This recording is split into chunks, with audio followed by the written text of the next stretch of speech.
As we await the commencement of the second test match between Sri Lanka and Australia today, it is widely anticipated that the Galle pitch will favour spin bowling. Historically, Galle has been known to support spinners, which is an established fact. However, it is my personal observation that the pitch for the second test may possess an extra degree of challenge. This leads us to the prevalent belief that at Galle, losing the toss often equates to losing the match. Despite its reputation as a spin-friendly venue, the question remains, does the toss truly determine the outcome of the game at Galle? Let's explore this further. Well, before the World Test Championship WTC era, Galle had a pretty solid reputation for teams that chose to bat first after winning the toss. Out of the games played, those teams ended up winning 17 times, lost only 5 times, and had 5 draws. So their win percentage was a cool 63%, with just an 18% chance of losing.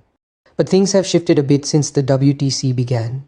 Galle has hosted 13 games in this era, and teams that decided to bat first after winning the toss won 7 games but lost 8. That drops the win percentage too, with the chance of losing jumping too.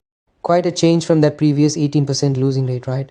So can we still call Galle a win the toss and bat first ground now? Well, let's dig a bit deeper and see who has lost after winning the toss and batting first during WTC.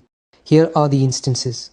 New Zealand in 2019, Sri Lanka twice against England in 2021, Sri Lanka against Australia in 2020, Australia in 2022, Sri Lanka against Pakistan in 2022, and 2023, Ireland in 2023.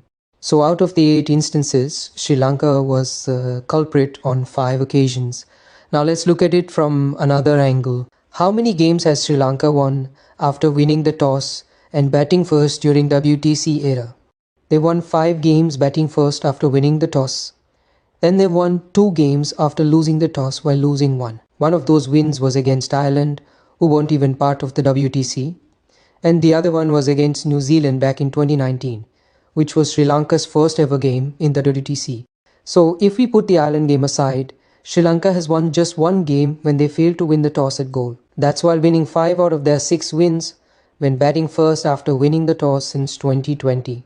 All in all, rather than saying Galle is a win the toss, bat first and win the game ground, maybe we should say it's a win the toss, bat first and win the game ground for Sri Lanka specifically. So let's talk about how batting averages change in WTC games. In pretty much every country, except for England, there's a noticeable drop in batting averages from the 1-stone innings to the 4th. The West Indies and England are the exceptions, with similar averages across all 4 innings. Galle also sees a gradual decline as the game goes on. What's interesting is that in the first innings, the average is 35.13, but it drops to 2008.61 in the second innings.